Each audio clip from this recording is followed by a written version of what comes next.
Okey, untuk kebas tangan. Ni terjadi pada orang kerja di bahagian tukang masak ataupun main golf. Boleh jadi juga seorang pesakit diabetik.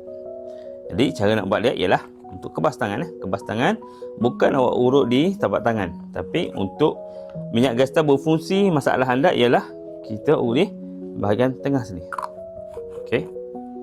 Dah letak minyak. Okey, lepas tu buat macam ni. Okey, sini sampai sini.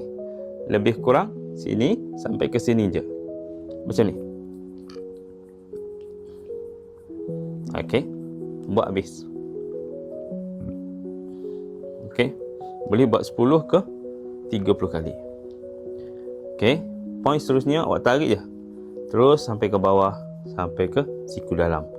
Ulang-ulang 10 ke 30 kali. Biasanya awak akan rasa dia macam darah berjalan. Lepas tu kebas akan berkurangan, insya-Allah.